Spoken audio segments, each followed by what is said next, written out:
Na aula de ciências, vamos estudar sobre transformações químicas, na página 86, 88 e 89. Acompanhe no livro de vocês. Na página 86, a introdução do capítulo 6, com o título Transformações Químicas. Então, neste capítulo, vamos estudar transformações, conheceremos também alguns materiais que não existem na natureza. Eles foram inventados pelo homem, pelo ser humano, a partir do domínio das transformações químicas. Eles fizeram experiências e surgiram transformações químicas. Então, a gente vai ver agora na página 88. Na página 88 temos o título Transformações reversíveis e irreversíveis. Vamos explorar transformações reversíveis e irreversíveis. Então, vocês já observaram como as coisas se transformam com o tempo? Com o tempo vai passando, as coisas vão se transformando. Por exemplo, se a gente deixar uma chave, assim na chuva ou jogada no quintal, ela vai enferrujar, Com o tempo ela vai se transformando, certo? E também pode ocorrer com alimentos, Alimentos, eles apodrecem, eles se estragam, então eles se transformam. Outras transformações podem ser rápidas, é o caso do açúcar, que vira caramelo, ou do gelo que vira água líquida. Se a gente colocar um açúcar numa panela e colocar no fogo, ele vai virar caramelo, se a gente ficar mexendo. Se a gente deixar um gelo fora da geladeira, ele vai derreter e vai virar água. É uma transformação reversível. Agora, vamos analisar essas transformações mais detalhadamente. Quando um alimento apodrece, seu cheiro fica forte e desagradável para nós.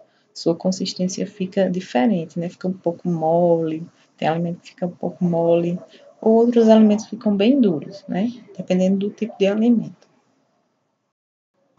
E sua cor muda. Tudo isso é sinal de que a decomposição está ocorrendo, a decomposição desse alimento. Por quê? Porque vários seres vivos estão entrando em ação, Alguns tipos de fungos e bactérias são decompositores, como a gente já estudou no começo do ano. Eles entram em ação por quê? Por conta da temperatura e da umidade, que são favoráveis para eles se proliferarem, certo? Você já parou para pensar que a queima do açúcar e a decomposição são exemplos de transformações que não têm volta, ou seja, elas são irreversíveis. O que foi queimado e também o que foi decomposto não pode voltar a ser como era antes. Porque o açúcar ele estava aqui em farelinhos, em pequenos grãos, e ele foi transformado em calda. Então, é irreversível, ele não pode voltar a ser um farelinho de açúcar, os grãos de açúcar.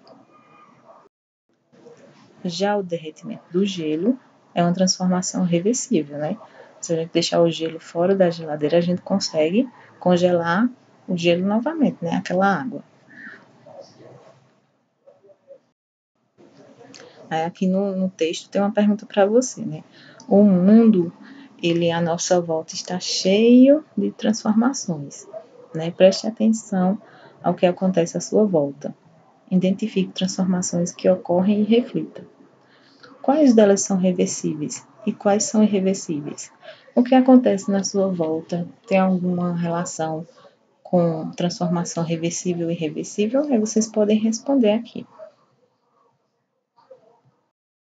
Temos aqui uma atividade na página 89, certo? A gente vai fazer essas duas questões, a 1 e a 2, e depois, em outra aula, a gente vai continuar com essa atividade, certo? Então, a 1. Leia com atenção a história abaixo. Depois escreva a fala da menina. Vocês vão escrever aqui a fala da menina, né? O que vocês acham que foi, que aconteceu, no quadradinho aqui. E vão colocar um título nessa história aqui, certo? Então, o pai de Maria entra no quarto dela e fala: Maria, olhe o lanche para hoje. Que delícia. Maria saiu apressada e esqueceu a lancheira. Olha a lancheira de Maria aqui, ela esqueceu.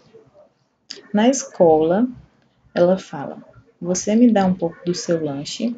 Esqueci o meu em casa. A amiguinha dela fala: Claro, pelo menos a sua lancheira já está pronta para segunda-feira. Será que vai estar pronta para segunda-feira? Maria, onde está a sua lancheira? A mãe dela perguntou. Aí vocês vão responder aqui como se fosse ela, né? Falem alguma coisa que a mãe dela está perguntando. Maria, onde está a sua lancheira? Aí vocês escrevem aqui, certo? Alguma coisa como se fosse respondendo também. A mãe dela falou no outro quadradinho aqui, ó. Nossa, estragou tudo. Olha os alimentos estragados. Uma maçã e uma torrada. Será que nem as torradas estão boas? Maria perguntou. Certo? Vocês vão colocar um título e vão colocar aqui o que será que Maria falou nesse quadradinho. Leem as historinhas e respondem aqui nesse quadradinho o que será que Maria falou, certo? 2. Depois de alguns dias, né? Maria tinha deixado a torrada de sexta até segunda. Então, passou 3 dias a lancheira no quarto dela. Na questão 2, fala assim: depois de alguns dias, por que as torradas podem não ter estragado a torrada que estava na lancheira de Maria, com o restante do lanche? Bom, a torrada ela é um alimento seco, não tem água, certo? Então não tem umidade, não tem como um alimento se estragar. Dificilmente um alimento seco ele se estraga, certo? Já a maçã ela possui água, ela tem umidade, então tem mais facilidade dos decompositores afetarem aquele alimento, certo? Porque eles vão se propagar, vão se aumentar, então tem mais possibilidade do alimento que tem umidade se estragar. Então, na questão 2, pergunta depois de alguns dias por que as torradas podem não ter estragado. Porque as torradas é um alimento seco, não possui água e não tem tanta facilidade de estragar, certo?